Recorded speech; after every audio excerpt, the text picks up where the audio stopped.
Everybody, welcome back to my channel. I've had questions about the new boys. This is Apollo. He's every little bit of his nickname, little shit. He still likes to get into trouble, but he's just waking up a little bit.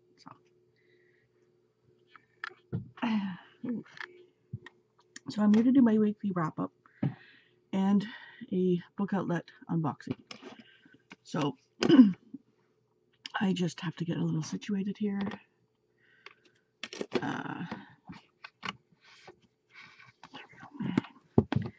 So the first book, well, I want to show you one thing, just because, you know, proud mama. We got these on the day we found out that school is done for the year, and there won't be any graduations. So this is my daughter, her grade 12 grad photos. So we're pretty upset about it. We're hoping that it's just postponed and not canceled. And of course, Cameron doesn't get to graduate. Well, he gets to graduate. He just doesn't get to, you know, ceremony. So pretty pissed about that, but there's not much we can do about it. So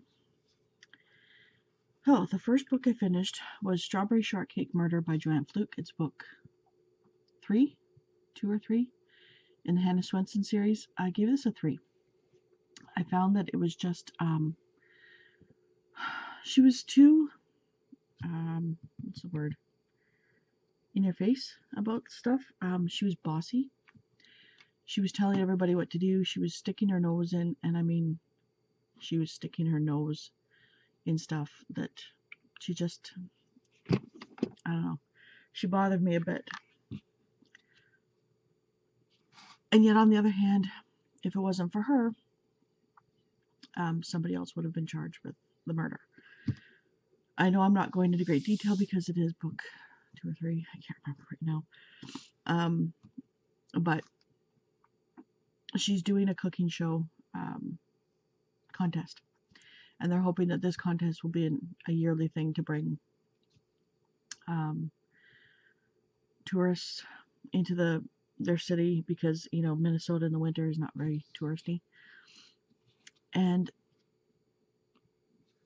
one of the judges dies.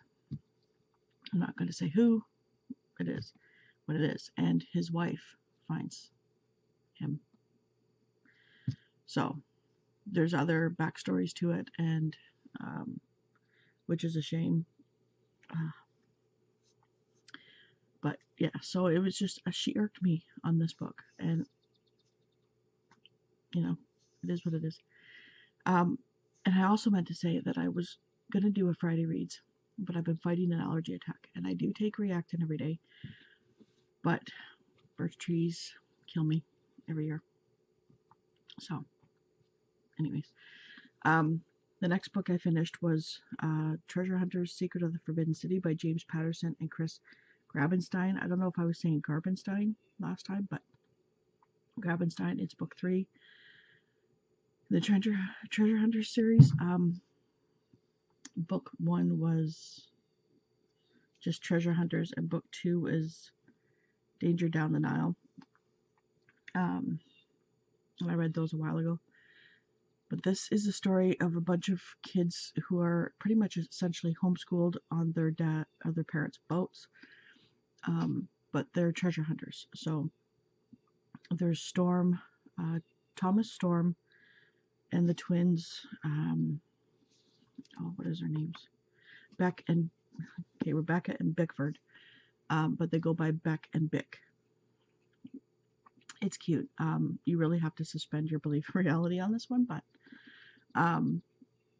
they're cool. Another reason I like these is because you get little bits of history, but it's not in your face info dumping, if that's any, you know. So I gave this a 4. Yeah, a 4. It was good. I can't go into much about this one because it kind of ties in with the other two. So, and then I finished Memoirs of a Geisha by Arthur Golden. This is a reread for me. I loved it back then. I loved it now. Although there were certain things about Sayori that irked me a bit. But I really did enjoy the story. And I thought the fire was a little bit more pronounced. And it wasn't. So I might have been thinking of something else. But this is the story of a girl who is pretty much sold from her family while her mom is dying, her and her sister. And she gets sold to a geisha house. Her sister gets sold to a brothel. And it's the story of her growing up and being groomed to be a geisha. Yeah, I loved it too.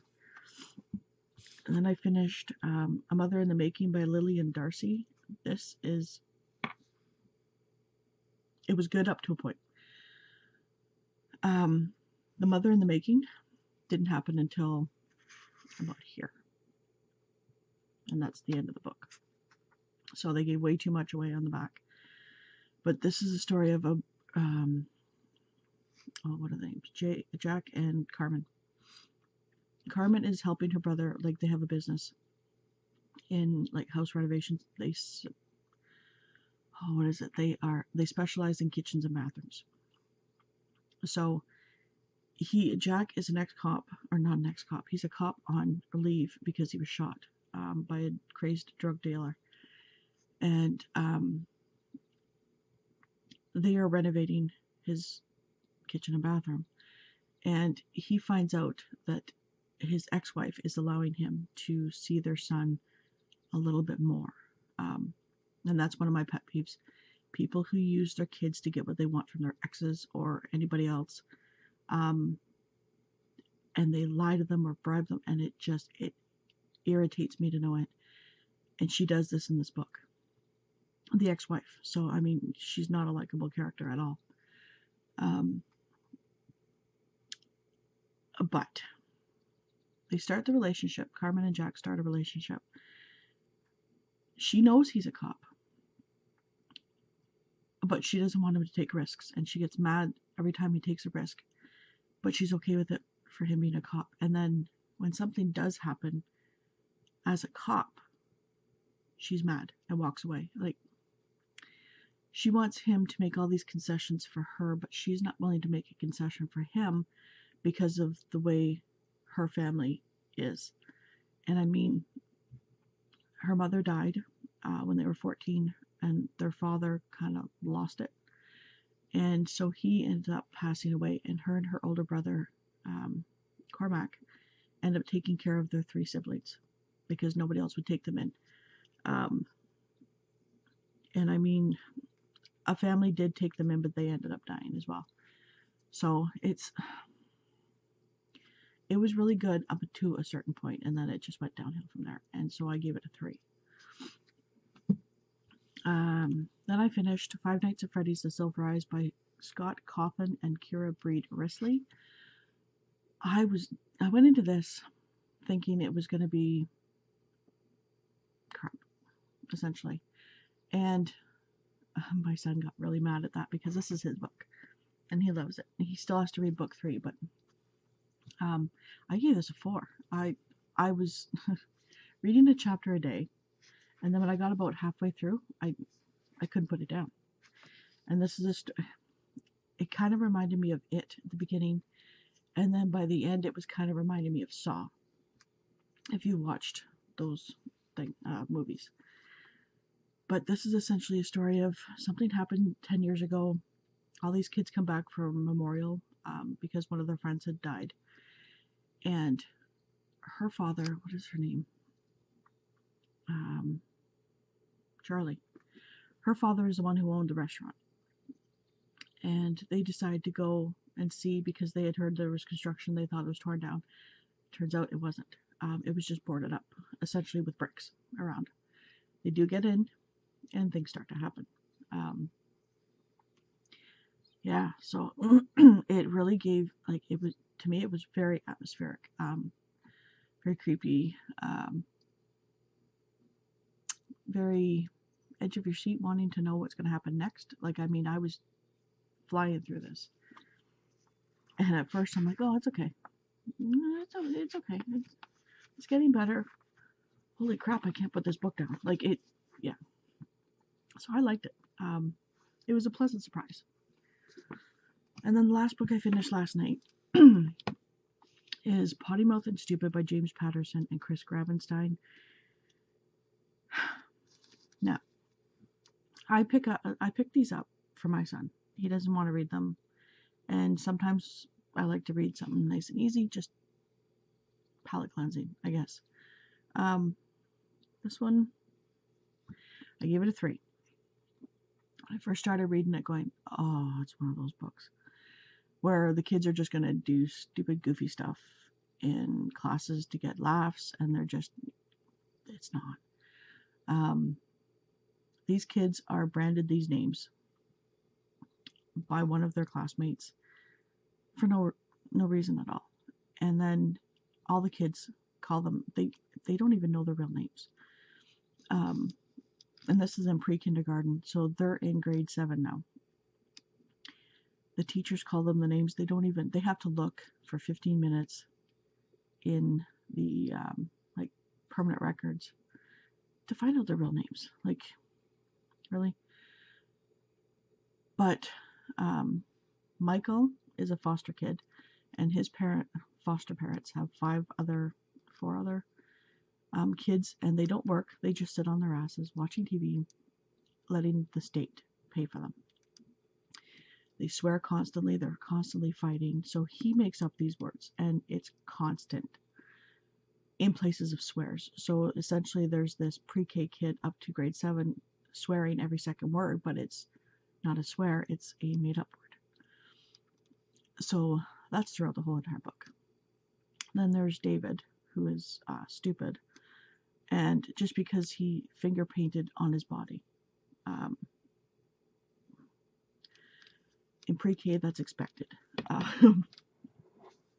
So they try and, stop the kids from saying this, the teachers and everything else. And they live with their grandfather, and he dies.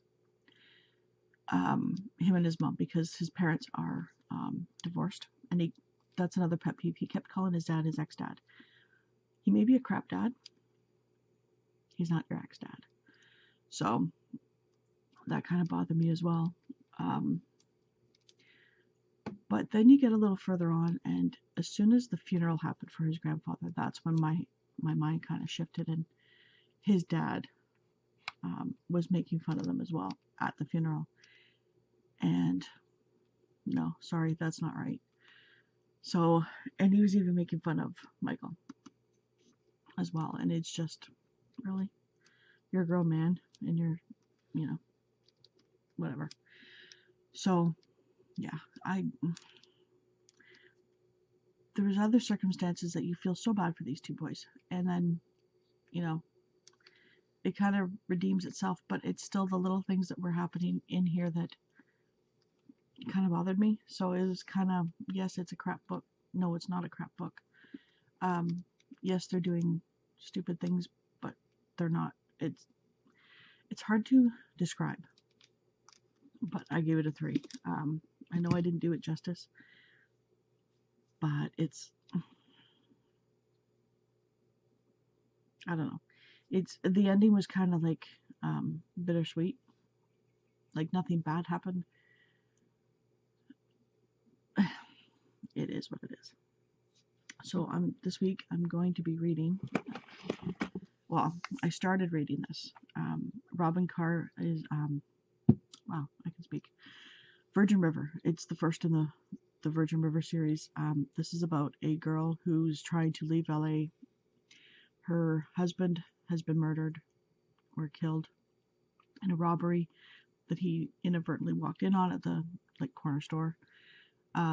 So she takes this job on to small town to be a nurse practitioner, and she gets there, and the cabin is dilapidated, the porch is falling down, there's no heat, there's no food. So she's like, no, I'm out of here.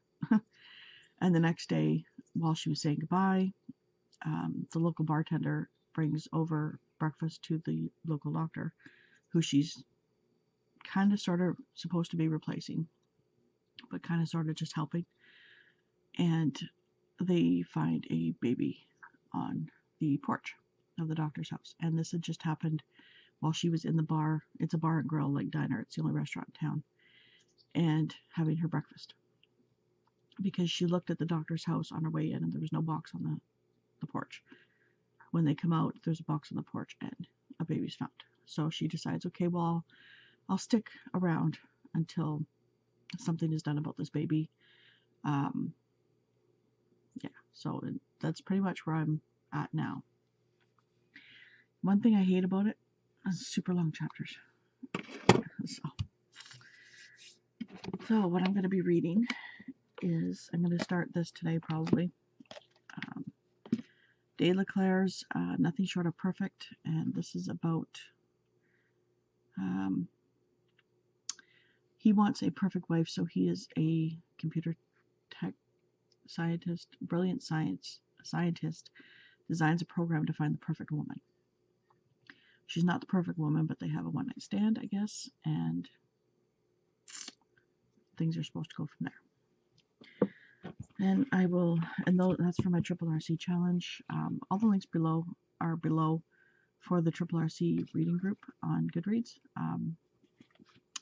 So then I have English Doctor, Italian Bride by Carol Marinelli, and The Valteri Marriage Deal by Carolyn Anderson. They're both medical harlequins. This one takes place in Australia, and this is in London. But and then I might pick this up. I thought it was to match one of my chapters recommends, and that's the thing I pick. One book from the chapters recommends, like recommendations on Chapters Indigo website, and that's like essentially Barnes and Noble, but in Canada.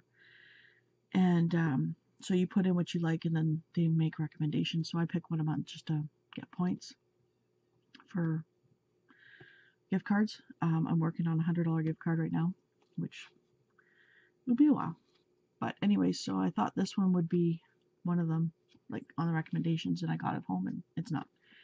Anyways, it's called Would Like to Meet by Rachel Winters, and I'm not quite sure what it's about. It's her summer job. Finding love like in the movies. So they're trying to, I know it involves him. She's trying to prove to him that it works, that she can just do like a stumble over, like in the rom-com movies, and find a man. And apparently it doesn't work. And they kind of, I think, get into a relationship, obviously. So there's that. So those are what I'm going to be reading this week. And now if you want to stick around, I am going to do a book outlet unboxing.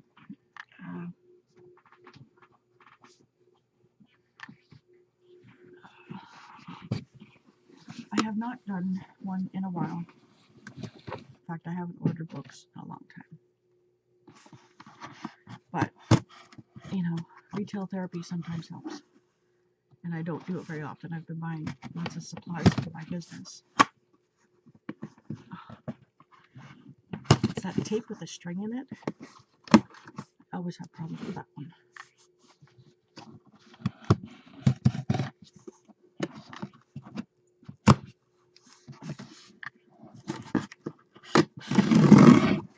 Sorry for the noise. Okay.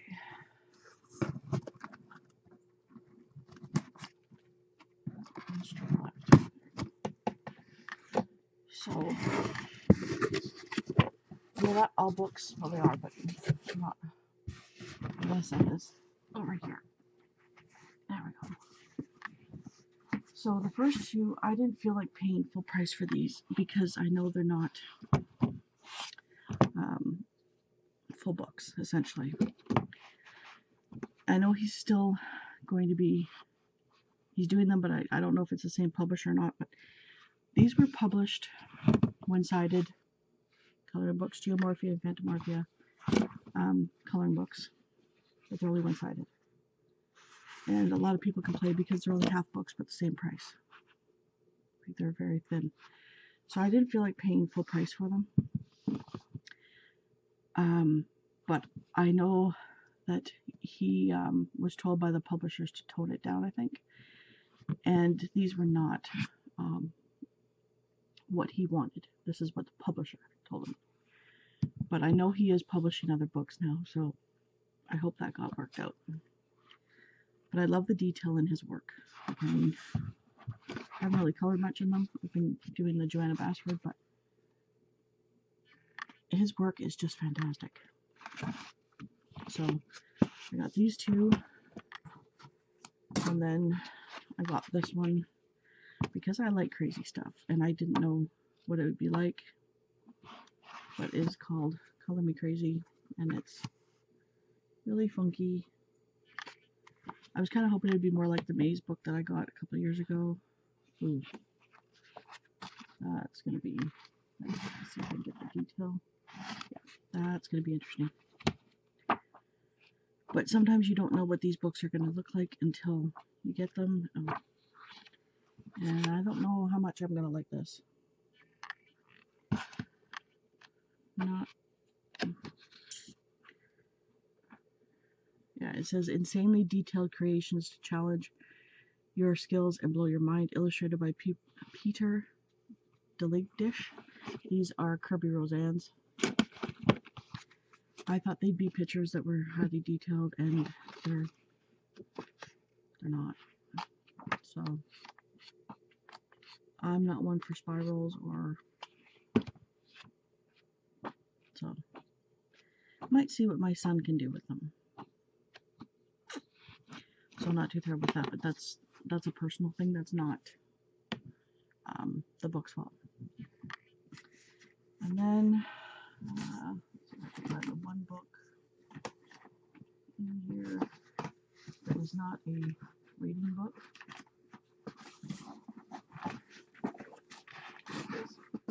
Okay.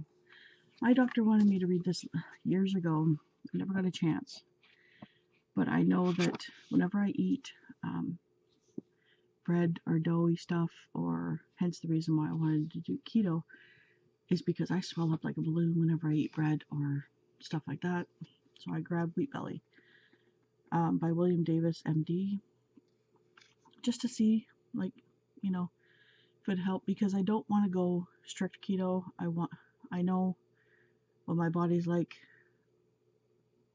because we realized that I was in ketosis when I was pregnant with my daughter, and the weight just dropped off, and I was still eating bread and other stuff. So like I said, I don't want to go into a strict keto diet. I want to do just, I guess it's lazy keto. But you know, reading this, you might find out different stuff. But yeah, I just know personally my body the last couple of years, if I eat breads and dough, like thick pizza dough, I swell up like a balloon. And that's just an observation over a couple of years of watching what I've been eating. And so now into the books. I had this one. I have the first one from an Owl Crate book, and I wanted to get the match before I read them. Oh, cool. And it is, I have Flawed, and this is Perfect by Cecilia Ahern, and it's really pretty. So I don't know if,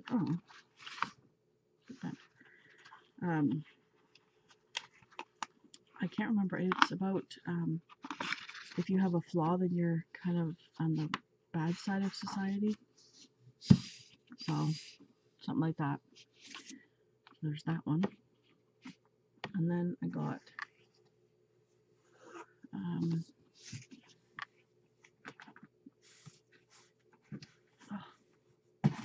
I know I'm kind of mixing and matching, but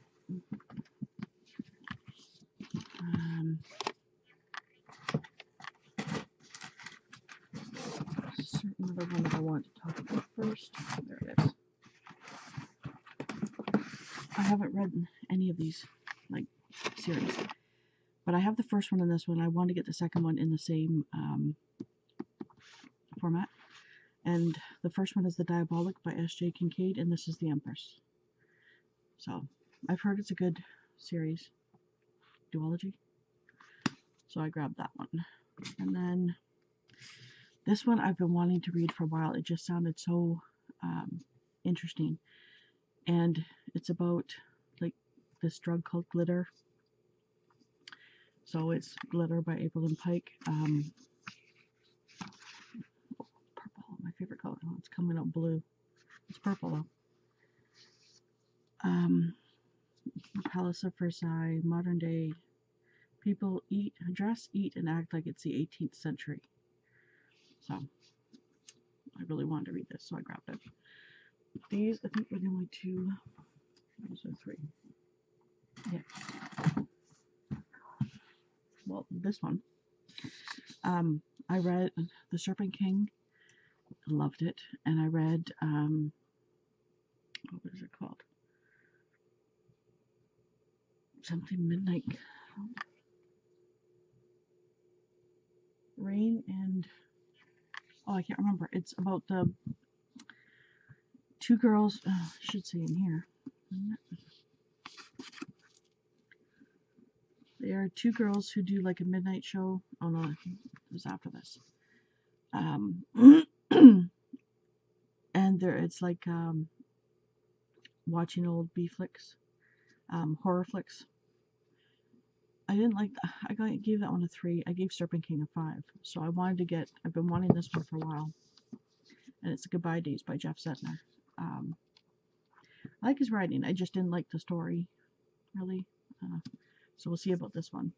Oh, allergies. Oh, I can't touch my eyes. This one I have the first one, and that's it. So I wanted to grab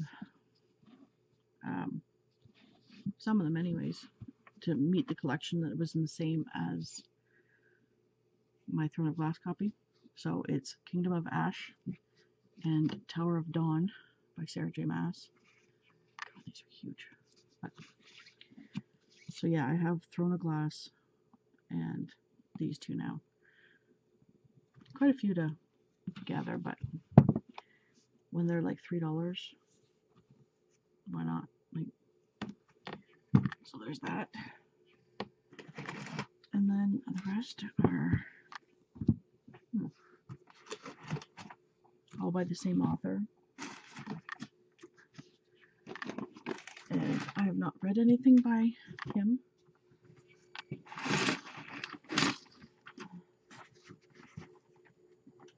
Okay. And so I've been wanting to, but, you know, money. So I got, this is book 3 in the Reckoner series, but it's Brandon Sanderson, Calamity. I think this is the YA series. So I still need to get Steelheart and Steel Firefight. And then, oh, cat hair. I got Elantris, and if you've been around, you know I like my mass market paperbacks. I prefer mass market paperbacks. So there's Elantris. Warbreaker. I thought I was getting a different cover. But anyways. And then The Way of Kings and Words of Radiance. And these are huge. Book 1 of the Stormlight Archive and Book 2 of the Stormlight Archive. Is it just a duology or is it? I can't remember, but yay. So that is it for my weekly wrap up and my book haul. I know I didn't say much about these books because I'm pretty sure everybody knows what they're about. These are all fantasy, dystopian, I think fantasy dystopian. So yeah, that's it for everything for today. I'm going to try and do, because the libraries are supposed to be opening today, but on a limited basis, like curbside only. So I'm going to try, oh, there's Apollo. I'm going to try to do at least all the library books that I've read, so I can take them back, because there's a pile right here. And then I will do the ones that I've, the ebooks that I've read, because I can just show pictures for those.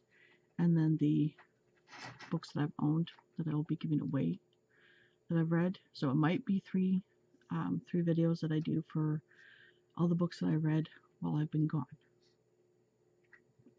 So I hope everybody has a wonderful day. Sorry it is a little long, but I want to get both of them put together. So have an awesome day, have an awesome week, and I will talk to you later. Bye.